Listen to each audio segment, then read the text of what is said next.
The dances in Pretorius's terpsichore, played by the Parley of Instruments. It's 8:54 and 38 degrees. Just wanted to check in with you on this forecast again. Expect rain pretty much the rest of the day. Temperatures will slowly climb into the low to mid-50s today. Winds will kick up though. Tonight, there's going to be rain, patchy fog as well. Temperatures will drop to the high 40s. And then tomorrow, it'll be mostly sunny. You'll see high 40s in the early morning hours, and then temperatures will start to fall. And by Sunday, in the 30s again. 38 degrees right now here in the city. The overture to Berlioz's Beatrice and Benedict opera, Colin Davis and the Staatskapelle Dresden. Finishing up the cash register synchronicities from the 26th, day after Christmas. 50, 45, 55, 15 items. 555, 5 times 3, 15, 1 and 5, 6, and the invoice number 6015. 15. Write out 15 like that. And you get the is of the goddess. 1 and 5, 6. Isis, I6. Oh, are you a serpent person? You from the devil? From Satan? From Lucifer? I'm not even a person, because person's from persona, meaning mask, ego. Ego, the front, the surface. What about the back? What about what's within? What about what's all around? 360. You know, you see from the front and you have your peripheral vision. I can almost see behind me in my periphery. I can recognize people coming up behind me. Nice woman the other day, instead of saying, "Are you a serpent person?" she said, "Oh, you're an intuitive man." Delightful woman with her little daughter. I helped her to her car, and I told her it hasn't been easy being an intuitive man. Intuitive. I have had a bumpy ass ride, and my whatever kind of clarity and equilibrium I happen to experience at this point, it's a hard one. So, that's why I get a little ticked, perturbed when someone asks me if I'm from a character from a Satan that doesn't exist in this experience we're having right now. As far as like a definitive concrete supreme evil spirit or a supreme concrete good spirit, it's speculative from the standpoint of one who is completely engrossed and immersed in senses, in the five, in the form of the flesh. It's completely speculative. You can't prove any of it, like Jung says, with God. You cannot prove that God exists, and you also cannot prove that God doesn't exist. Because God, by definition, is that which transcends the sensible, the sensory. It's that which is beyond words. There's a word for what's beyond words, the transcendental mystery. So to make it concrete, make God concrete, and like something you can touch here, a piece of paper, is nonsense. But this is what's been done with the mainstream religions and their literalism. You can't touch the tip of your own finger with the tip of your finger. You can't taste your tongue, and you can't see yourself without a mirror. Consider that, if you want to know who you are and what you are, consider the conundrum you're put in with that question of who am I, from the standpoint of sensibility and sense, this 5 sense, program. The Matrix cannot tell you who you are. The ego, the persona, the personality, that's just the front. It's an interface. It's a intermediary between the inner and the outer and all the opposite positions of the apostles, the 12 posts of the sun. Horus and hours, anagrams. And the sun is the one who produces the hours of the day, of deity. of Deus, of divine Deva and devil El, of heaven head and hell heel, above and below. 2:24 p.m., which is 14th hour, 24th minute, 49th second, 1061 total. Invoice number 6024 at 224, 224, 6024, 2 plus 4, 6. The base 6 of the sine wave, of the sin of Eve, of everything, of the infinite, of H and 8, H letter number 8, H of the hatch, of the egg, of the L eggs, and the ankles, of the angles, angels,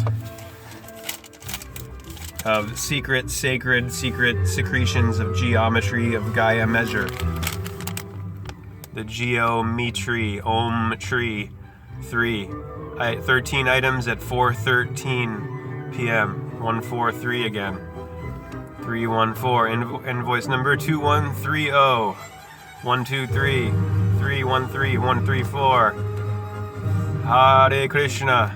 And look what happens when you take the 1 and the 3 of 13 and you join them. You get the letter B of the bi of biology, the 2, the bosom, the buttocks, the ram's horns of 3 at the eastern position of the sun, house of the rising sun, Aries, of the trees, of Arise, of Eros, Rose, February, Fume, Aries, perfume, pheromones, hormones of Valentine's Day. And now, Beauty by John O'Donohue. And no, not a Whole Foods advertisement, for crying out loud. It's just that we're in the Amazon jungle.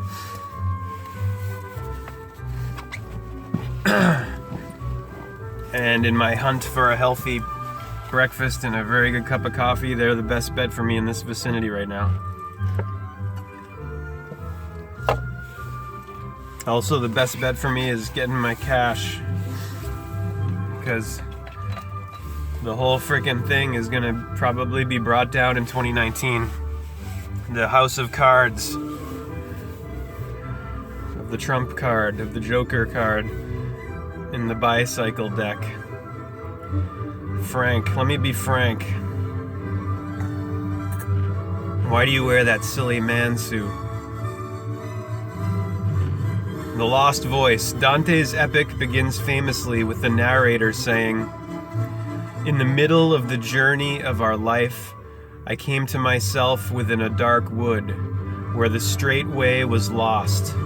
Ah, how hard a thing it is to tell of that wood, savage, harsh, and dense, the thought of which renews my fear. So bitter is it that death is hardly more." In a certain sense, the whole Divine Comedy is an exploration of the inner wilderness of the lost voice. The Lost Voice, which is page 78 of Beauty by John O'Donohue, author of Anam Cara. Benedict Overture with Staatskapelle Dresden, Colin Davis conducting. Mozart's elegant 40th Symphony is just ahead. It's 9:03. Support for WCRB comes from you and Shriners Hospitals for Children Boston, celebrating 50 years of service to burn patients, regardless of a family's ability to pay. Research in pediatric regenerative medicine and advanced wound care is helping them build for the next 50 years. Shriners Hospitals for Children Boston. Love to the rescue. 51 Blossom Street, Boston, Mass. 02114. Classical Radio Boston is 99.5 WCRB, WCRB HD1 Lowell, Boston. Also on WGBH HD2 Boston, WCAI HD2 Woods Hole, Martha's Vineyard, WJMF HD1 Smithfield, Providence, a service of Bryant University, the character of success, and at classicalwcrb.org. 39 degrees in Boston. Yeah, it's a great looking morning, but sunshine back tomorrow, and temperatures tomorrow start off in the high 40s. Here's Mozart's 40th In the high Symphony. 40s on December 29th. Leading the Prague Chamber Orchestra. In New England, yeah.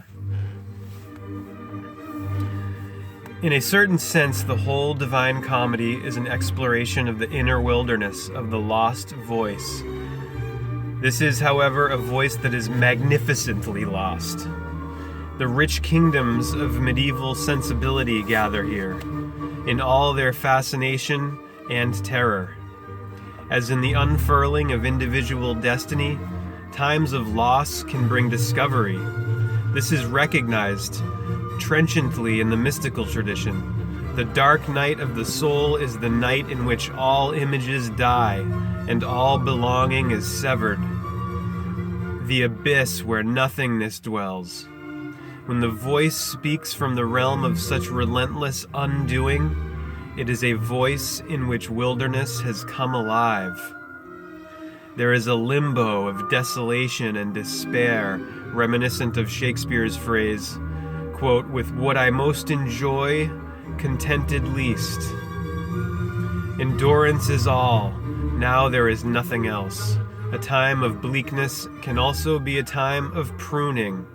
Sometimes when our minds are dispersed and scattered, this pruning cuts away all the false branching where our passion and energy were leaking out. While it is painful to experience and endure this, a new focus and clarity emerge. The light that is hard won offers the greatest illumination. A gift wrestled from bleakness will often confer a sense of sureness and grounding of the self, a strengthening proportionate to the travail of its birth. The severity of nothingness can lead to beauty. Where life had gone stale, transfiguration occurs. The ruthless winter clearance of spirit quietly leads to springtime of new possibility. Perhaps nothingness is the secret source from which all beginning springs. There are also times of malaise, when life moves into the stillness of quiet death. Though you function externally, something is silently dying inside you, something you can no longer save. You are not yet able to name what you are losing, but you sense that its departure cannot be halted. Those who know you well can hear behind your words the deadened voice, the monotone of unremedied sadness. Your lost voice cannot be quieted. It becomes audible despite your best efforts to mask it. Sometimes even from a stranger, one overhears the pathos of the lost voice. It may speak with passion on a fascinating topic, yet its mournful music seeps out, suggesting a no man's land where the speaker is now marooned. Put flippantly, no one ever really knows what they are saying. The adventure of voice into silence and silence into voice, this is the privilege and burden of the poet. The voice of the poet. Chiefly because our pauper speech must find strange terms to fit the strangeness of the thing. Lucretius. From De Rerum Natura. Poetry is where language attains its greatest precision and richest suggestion. The poem is a shape of words cut to evoke a world the reader can complete. The poem is shaped to enter and inhabit forgotten or not yet discovered alcoves in the reader's heart. The vocational quest of the poet is the discovery of her own voice. The poet never imitates or repeats poems already in the archive of the tradition.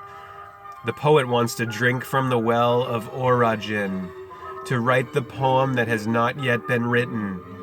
In order to enter this level of originality, the poet must reach beyond the chorus of chattering voices that people the surface of a culture.